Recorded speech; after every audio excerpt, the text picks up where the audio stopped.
नमस्कार मंडळी, माझं नाव आहे श्रवण आणि येस, थिएटरबद्दल गप्पा मारायच्या असतील किंवा थिएटर कलाकारांच्या एकदम इंटरेस्टिंग गोष्टी जाणून घ्यायच्या असतील तर ते सगळे इथे होणार आहेत. कारण मी आज आहे इथे NCPA मध्ये, जिथे होतोय प्रतिबिंब मराठी नाट्योत्सव. Do you want to see the magic? चला दाखवतो. How do you manage to look so young still?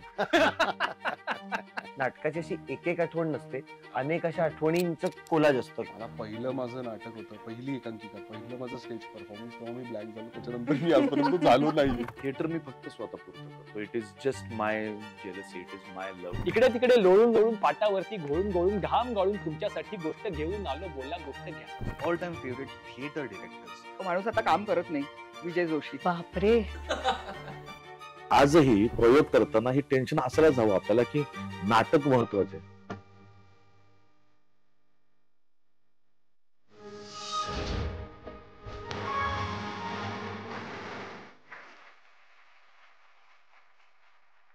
नमस्कार मंडळी, माझं नाव आहे श्रवण आणि येस, थिएटर टेल्स मध्ये तुमचं खूप खूप स्वागत आहे बाय झी थिएटर.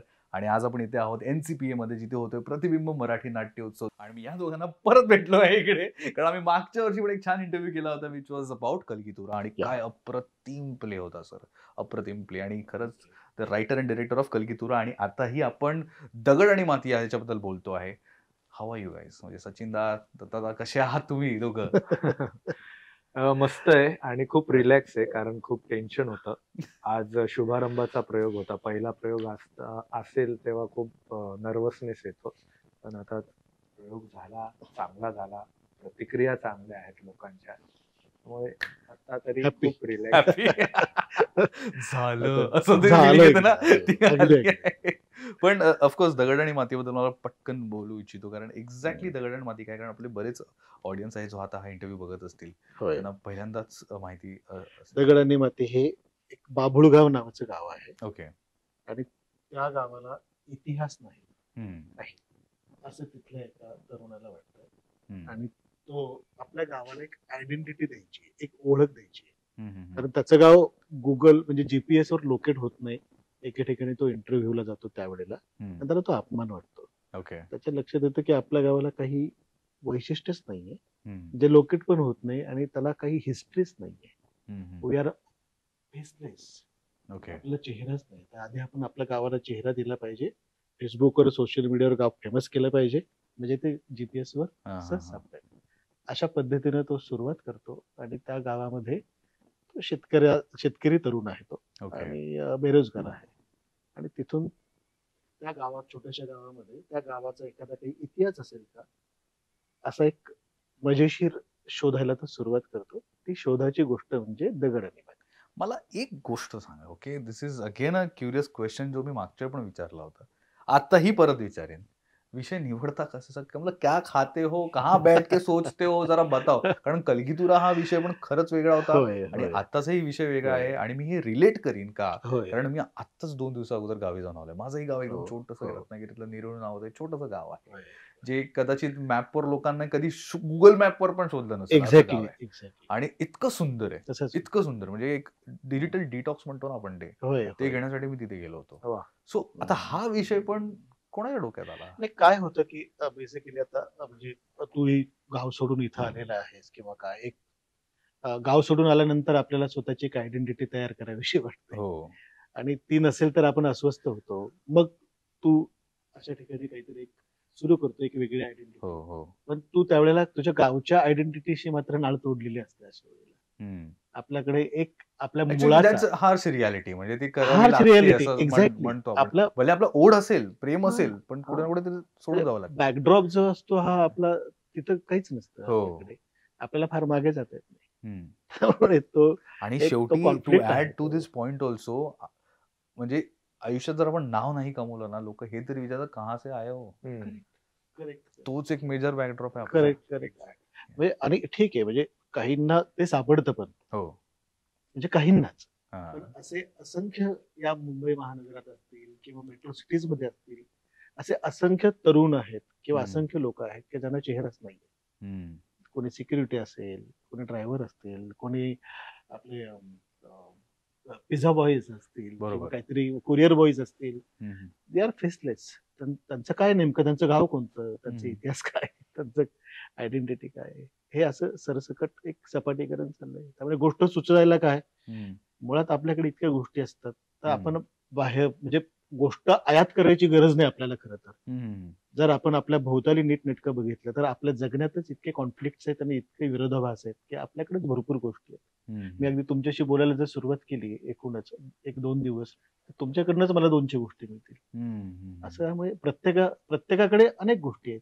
त्यामुळे गोष्ट सुचण्याचं काही वेगळं काही त्याच्यासाठी प्रयास करावे लागतात असं मला तरी वाटतं. नाहीच, म्हणजे ऑफकोर्स दगड आणि माती हा प्ले नक्कीच लोक जाऊन बघतील. But let's drift the topic regarding theatre only. मला जरा थिएटरबद्दल तुमच्याशी बऱ्याच गप्पा मारायच्या आणि आपला जो ऑडियन्स आहे, रसिक प्रेक्षक आहे, जो झी थिएटरचा आहे, जो हार्डकोर थिएटर लव्हर आहे, आणि ऑफकोर्स तुम्हीही हार्डकोर थिएटर लव्हर आहात म्हणून छान छान प्लेज परफॉर्म करतायत, बनवतायत सर. आता आपण आत्ताच इंटरव्ह्यूच्या अगोदर 3 नाटकांची नाव लिहिली, दगड आणि माती, कलगीतूर आणि अजून एक नाटक तो राजहंस. तो राजहंस. तर हे तिन्ही नाटक तुम्ही सायमल्टेनियसली रन करतायत आणि कुठे ना कुठे आपली फॅमिली लाईफ आणि वर्क लाईफ बॅलन्स करणं पण इम्पॉर्टंट आहे. तुम्ही कसे करतायत? बिकॉज बरेच आहेत आता आपले जे त्यांनाही ॲस्पायरिंग काही ना काहीतरी आयुष्यात करायचं आहे. So how are you guys managing it? म्हणजे बेसिकली याचं उत्तर सचिन जास्त व्यवस्थित देऊ शकेल. याचं कारण काय, मी लिहिणारा माणूस आहे. तर लिहिलं की लेखक इथं हुशार असतो, चतुर असतो. लिहिलं की तो सोपून मोकळा असतो मिरवायला. पण सगळं काही दिग्दर्शक करत असतो आणि प्रायोगिक नाटकांमध्ये दिग्दर्शक हाच सर्वे सर्व. दाढी पिकली I know that's a salt and paper look जो आता ते ठेवण्याचा प्रयत्न करतायत, बट स्टील. नाही, फार महत्वाचा प्रश्न आहे, कारण ते टॅकल करणं आपलं एक फॅमिली लाईफ, त्याच्यानंतर नाटक करत असताना एक वेगळा इन्कम सोर्स पण आपल्याला जपायचा असतो, कमवायचा असतो. परंतु आम्ही काही वर्षांपासून एक स्वतःला सवय लावून घेतली की नाटक तर करायचंय आणि वर्षातनं 1 किंवा 2 नाटकं आपल्याला करायची, त्याशिवाय आपण राहू पण शकत नाही. आता नाटक करण्याचा जो स्पॅन असतो 1-2 महिन्याचा, ज्यात ऍक्च्युअल तालमी चालू होतात आणि आपलं घरावरनं किंवा आपण नोकरीवरनं, बिझनेसवरनं थोडंसं लक्ष डायव्हर्ट होऊन आपण नाटकात जास्त हळूहळू जसा जसा प्रयोग जवळ येतो तसं तसं आपण त्यात इन्व्हॉल्व्ह व्हायला लागतो. एक्झॅक्टली. त्यावेळेला बऱ्याच आपल्या मागच्या आपल्यावर अवलंबून विसंबून असलेल्या व्यक्ती आपल्यावर नाराज होतात. परंतु ज्या वेळेला नाटक होतं आणि त्याच व्यक्ती त्याचा पहिला किंवा दुसरा प्रयोग बघायला येतात आणि त्यांना कळतं की आपल्या पोराने काय केलंय किंवा आपल्या नवऱ्याने काय केलंय, तो इतके दिवस काय करत होता, चांगलं केलंय. नाटक बघितल्यावर तो सगळा असा मोमेंट तुम्हाला आठवतंय की घरी तुम्ही पहिल्यांदा दाखवलं की हे मी काम केलंय, हे माझं काम आहे? What was that moment? कधी? हो, कलगीतुऱ्याचा एक माझा मोमेंट आहे. मी शक्यतो पहिल्या दुसऱ्या प्रयोगाला घरच्यांना किंवा अगदी जवळच्यांना जे जेन्युइन आपले प्रतिक्रिया देणारे असतात आणि त्यांच्या सूचना आपण प्रामाणिकपणे ऐकतो आणि फॉलो करतो, पहिल्या दुसऱ्या प्रयोगाला मी त्यांना शक्यतो बोलवत नाही. पण जेव्हा कधी ते येतात, आणि आता कलगीतुऱ्याला वडील मागे आले होते, माझे मिसेस आले होते, तर त्यांच्या डोळ्यात पाणी होतं खूप आणि खूप शांत नाटक झाल्यावर ते बसले होते. सगळ्या लोकांना भेटल्यानंतर त्यांच्याकडे गेलो आणि म्हटलं कसं वाटलं, तर ते फक्त रडत होते. म्हणे तू काय करतो आम्हाला कल्पना नाही, घरातला तू आणि आता इथे स्टेजवर आम्ही जे तुला बघतोय, तुझ्या डोक्यात काय काय आणि कसं कसं चालू असतं, आणि आम्ही दुधाचं किराणा दळण याबद्दल कटकटी करत असतो, ते पण मॅनेज करून तू हे करतो. असा एक छान जेव्हा रिप्लाय येतो तेव्हा बरं वाटतं. It's really emotional. म्हणजे खरंच एक आहे आपलं प्रेम थिएटरसाठी, पण ते आपण एक्सप्रेस पण नाही करू शकत आपल्या फॅमिलीसाठी की बाबा हे माझ्यासाठी खूप इम्पॉर्टंट आहे. कुठे ना कुठे ती रिस्पॉन्सिबिलिटी पण आपल्यासाठी खूप इम्पॉर्टंट असते. लाईक ते जगल करणं. म्हणून मला हा प्रश्न विचारायचा की हे जे जगल आहे ना, there is a line between this, जे आपण कधी कोणाला एक्सप्लेन नाही करू शकलो. वडिलांचं छान वाक्य होतं माझं की तू थिएटरवर जितका प्रेम करतो, जितका निस्वार्थीपणे ते करतोय, कारण त्याच्यातनं काही आपल्याला स्वार्थ नसतो थिएटर करण्यातनं, इन्कम सोर्सचा तर काही विषयच नसतो. ती जी इंटेन्सिटी आहे तीच तुझी घरावर पण. त्यामुळे जितकं तुझं नाटकावर प्रेम वाढत जातं तेवढं तुझं घरावर आमच्यावर प्रेम वाढत जातं. नाईस. त्यामुळे माझं प्रेम हे कुठल्या तरी कलेच्या बाबतीत जर मी व्यक्त होत असेल प्रामाणिकपणे, तर मी आपल्या लोकांच्या बाबतीत ते तितकंच प्रामाणिकपणे ते रिफ्लेक्ट होत जातं. एक्झॅक्टली. एक हा, मिरर. बट ऑल्सो मी म्हणेन की this is how you have dealt it. काही लोक फक्त म्हणजे हे होऊन जातात, त्याच्यातच वाहून जातात, नाही ना मला हेच करायचं, मला हेच आहे. मग ते कुठे ना कुठेतरी घरावर पण काही ना काही निगेटिव्ह करेक्ट. तो इम्पॅक्ट इम्बॅलन्स correct, होतो आणि exactly, गडबड exactly. होते. ती होते खूप वेळा, पण ती फक्त आत्ता तालमींच्या काळापुरता होते. पण आता आम्ही दोघंही गेली 30 वर्षांपासून सातत्याने थिएटर करतोय. सुरुवातीला व्हायचं असं की आपण वाहवत गेलो नाटकासाठी, पण आता त्याचं एक प्लॅनिंग करण्याची, त्याला एक शिस्त लावण्याची, एक ट्युनिंग जसं आपण बिझनेस कडे बघतो, हा. नोकरीकडे बघतो, त्याच इंटेन्सिटीने त्याच पद्धतीने आपण नाटकाकडे बघतो. अशी एक सवय आता लागली. आणि आम्ही नाटक जे करतो ते होम टाउनला करतो. नाशिकमध्ये आम्ही राहतो, नाशिकमध्येच करतो. त्यामुळे आताही दगड आणि मातीमध्ये काही मुंबईचे आर्टिस्ट आहे, काही पुण्याचे आर्टिस्ट आहे आणि काही नाशिकचे आर्टिस्ट. तर आम्ही सगळ्यांना एकत्र आणून नाशिकमध्ये त्या प्रॅक्टिसेस केल्या.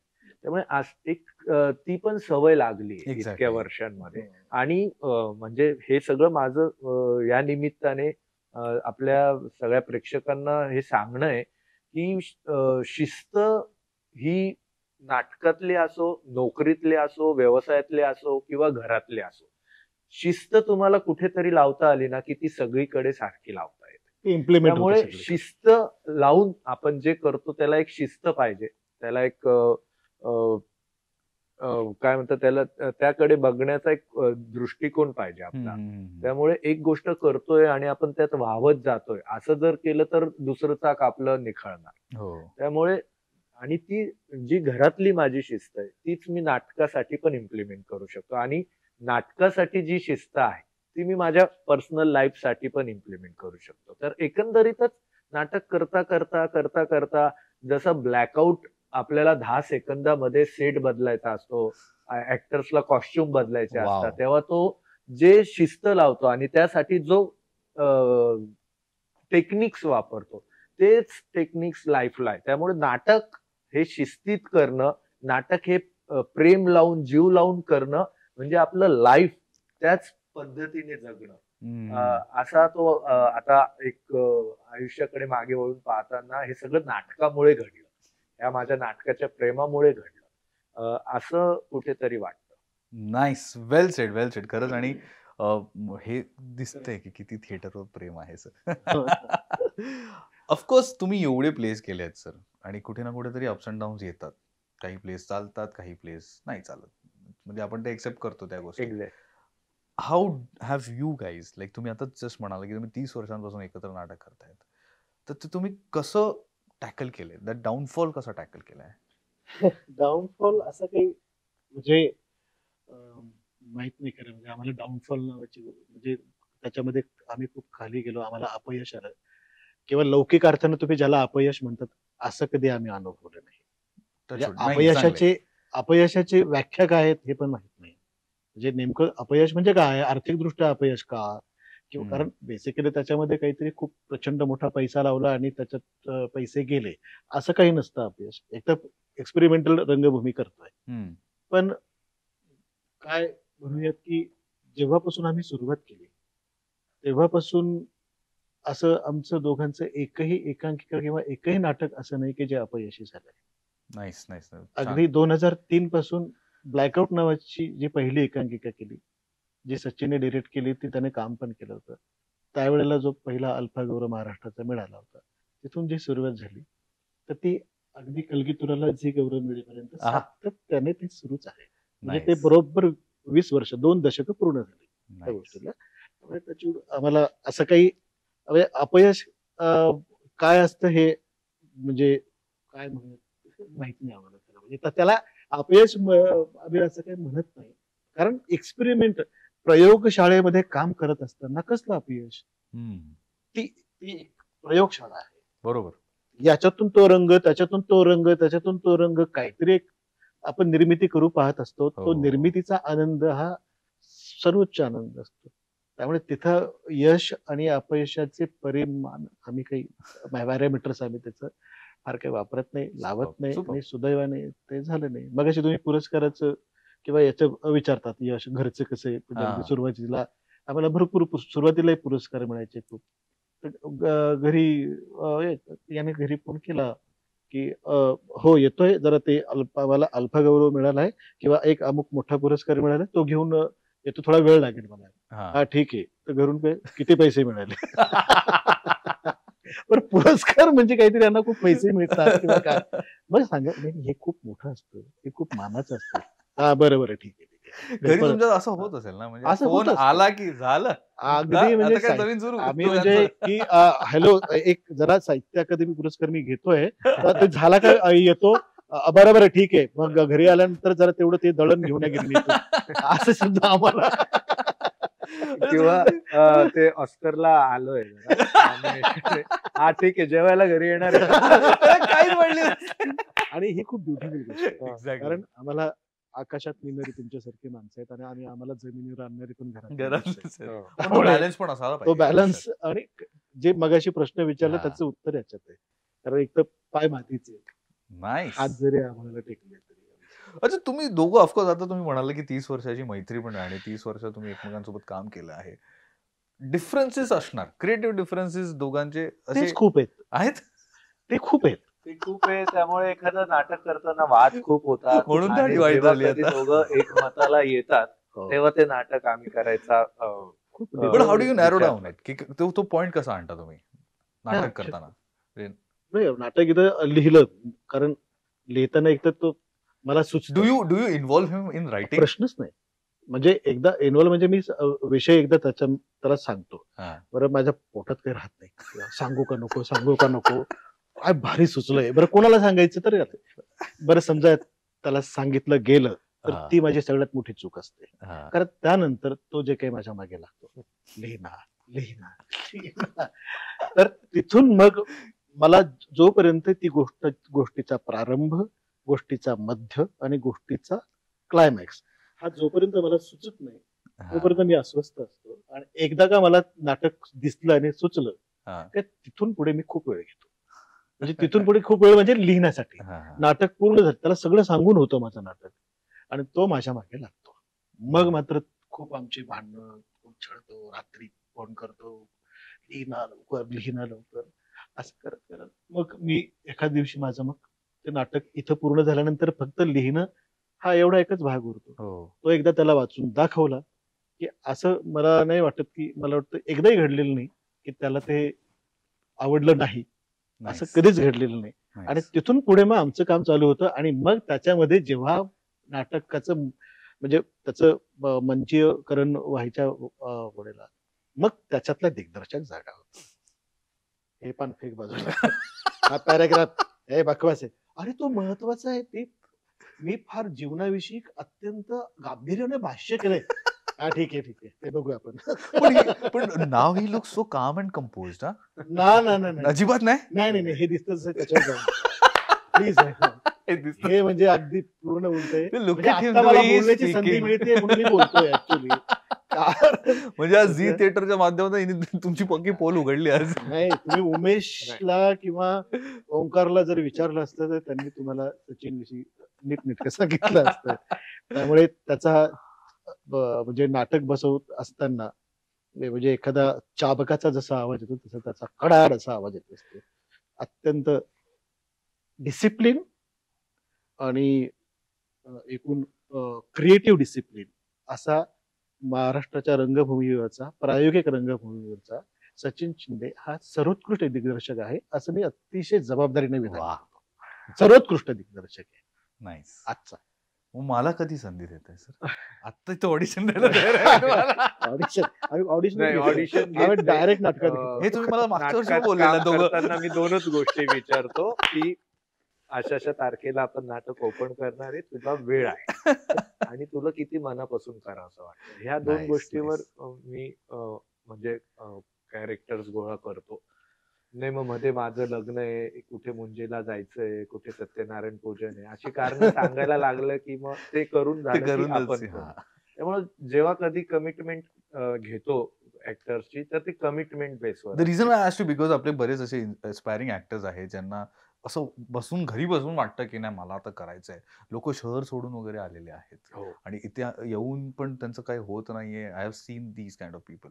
म्हणून हा विचारलाय प्रश्न की किती डिफिकल्ट आहे ती प्रोसेस आणि आपल्या इन्स्पायरिंग आणि एस्पायरिंग जे आहेत लोक तुम्ही त्यांना काय म्हणाल? नाही एकतर मुंबई सारख्या शहरात आपण काम शोधायला येतो आणि एक काही काळ प्रत्येकाच्या वाट्याला येतो की कामच नसतं. तर अशा वेळेस थिएटरवर प्रेम करणाऱ्या प्रत्येक आर्टिस्टला माझी एक विनंती आहे की हा जो वेळ आहे ना तो वाचन करण्यासाठी आपण घालवला पाहिजे किंवा अजून एक मित्र जसा आपल्यासारखा मोकळा आहे आणि त्यालाही कामाच्या शोधात आहेत असा शोधून दोघं जेव्हा एकत्र येतात आणि त्या रिकाम्या वेळेचा त्यांनी जर चांगला फायदा करून घेतला तर नाटक घडतं. नाईस. त्यामुळे नाटक करत राहणे आणि दोघं आणि खूप मोठा विचार नाही करायचा सुरुवातीच्या काळात. छोटं म्हणजे मला मग थिएटर मिळेल का, मग मला माझ्याकडे आर्थिक अगदी. तेवढी तजवीज आहे का, असा विचार न करता तू मी चल आपण अभिवाचन करू, आपण करेक्ट. कुठेतरी आपली एक सोसायटीतला एक मित्र ओळखीचा असेल त्याला कन्व्हिन्स करू, तुझ्या सोसायटीतले सगळे 10-15 लोक गोळा कर, गच्चीवर त्या सोसायटीतल्या हॉल तिथे प्रयोग करू. हे सतत केलं पाहिजे. यातनं आपण घडत राहतो. जर आपण मोकळे आणि आपण फ्रस्ट्रेटेड आहोत तर ते भरून नाही निघणार. ते खरंय. आपल्याला काहीतरी करत ती वेळ आणि ज्या वेळेला कधी आपल्याला संधी निर्माण होते त्यावेळेला आपण तयार झालेलो असतो. नाईस. आणि कारण मी आलो होतो, मला पण खूप मोठं व्हायचं होतं. आणि मला मी मुंबईत ठरवलं होतं की आपण येऊन इकडे स्ट्रगल करू आणि पण एक 6 महिन्यात माझ्या असं लक्षात आलं की मला यांच्याकडे जाऊन काम मागायची गरज नको पडायला याच्या आयुष्यात. कारण तेव्हा काही अनुभव पण times it's better you create on opportunity. Yes. मग मी पुन्हा हम्म. माझ्या गावी गेलो आणि म्हंटल आयुष्यभर इथनच काम करेल आणि इथनच थिएटर करेल. वेळ लागला पण आज समाधानी आहे. एक आमचा ऑडियन्स तयार झालेला आहे. आज एक नाटक केलं तर त्याचे किमान 15-20 प्रयोग आमचे होतील, ज्याला 200-250 लोक येतील. वेगवेगळ्या शहरात एक आपला हक्काचा प्रेक्षक तयार झालाय. आमचं काय थिएटर आहे ते आम्हाला सापडलंय. त्यामुळे लोकही आमच्याकडे बघताना हे हा, कुठल्या म्हणजे मी पद्धतीचं थिएटर याला करताय. याला एका ठिकाणी थांबवतो मी. मुख्य म्हणजे काका तुला माहित असेल आता आम्ही दोघं नाशिक मधून थिएटर करतोय आणि अगदी जिगीषा माहितच आहे. हो. जिगीषा क्रिएशन, हो. चंद्रकांत कुलकर्णी हो. आणि प्रशांत दळवी या सगळ्या मंडळींनी म्हणजे 82 पासून औरंगाबाद मध्ये आताच्या छत्रपती संभाजीनगर मध्ये तेव्हा त्यांनी सुरुवात केली आणि 88 नंतर जेव्हा ते मुंबईमध्ये शिफ्ट झाले सगळेच्या सगळे अख्खं संभाजीनगरची सगळी ही मंडळी, त्यावेळेला आज गेल्या 40 वर्षात मराठी रंगभूमी असेल किंवा मराठी थिएटर असेल ते ज्या पद्धतीने त्यांनी बिल्ड केलं आणि पुन्हा आणखी आपल्या गावाला एक थिएटरचं एक बेस बनवला. हो. तर या पद्धतीनं की तुम्हाला स्थलांतराची गरज म्हणजे तुमची फार तर फार शारीरिक स्थलांतर ठीक आहे पण तुम्ही मानसिक दृष्ट्या जेव्हा हे या पद्धतीनं काळजी घ्यायला आपल्या एकूण याची, म्हणून आम्ही असं ठरवलं होतं सचिन की आपण मुंबईत जाऊन करायची काही आवश्यकता नाही. आपण नाशिक बेस थिएटर करू शकतो. म्हणजे अगदी जसं तो आदर्श आहे चंदू सर असतील प्रशांत सर असतील तसं आम्ही दोघं नाशिकला बसून थिएटर करतो. बरं असं कधी होत नाही की मुंबईत आम्हाला नाटकासाठी कोण हवं आणि मुंबईतले जे काही सगळे प्रथितयश अभिनेते आहेत दर्जेदार अभिनेते ते कधी आम्हाला नकार देत नाही. प्रत्येकाला आमच्या सोबत काम करण्याची इच्छा आहे. बरोबर. म्हणजे आज इतका ताकदीचा अभिनेता आहे उमेश, सगळ्या महाराष्ट्राला माहिती आहे. अनिता दाते आहे, तीही खूप मोठी अभिनेत्री आहे. अश्विनी आहे, ओंकार आहे. की या लोकांना आपल्याकडे नाशिकला येऊन आणि आमच्या अटींवर ही माणसं प्रेमापोटी नाटकाच्या आणि आमच्या दोघांच्या प्रेमापोटी आणि शिवाय दर्जा यासाठी कामं करतायत. तर हे मला वाटतं एक जे 25-30 वर्षाच्या वाटचालीनंतर जे काही एक सापडणं आहे ना ते आता सापडलंय. Nice sir. म्हणजे मला खरं वाटतं हे असोसिएशन तुमचं असंच राहू द्या सर. आणि असेच मतलब खूप छान छान अजून प्रयोग करा, अजून छान छान प्ले करायची आमची इच्छा आहे. आणि आपल्या जो रसिक प्रेक्षक आहे त्यांनाही असेच छान छान प्ले बघायची खूप इच्छा आहे सर. तर तुम्ही प्लीज एकमेकांच्या सातबारात तुमचं नाव लिहून टाका आणि असोसिएशन तुमचं नाव आमच्या सातबारामध्ये इतर हक्कात आहे. Thank you sir for giving us time. आणि खरंच Yes. मला नेहमी तुम्हाला भेटतो. आपण मागच्या वर्षी भेटलो हो, आज हो, एक्झॅक्टली 1 इयर भेटतो. पण आपण तीच पुढच्या मुलगी वर्षी आहे. पण भेटूया. Yes, yes. फक्त त्यांची दाढी मस्त छान पिकली आहे. That's a good salt and paper look. Yes, yes. Thank you. Thank you sir. Thank you.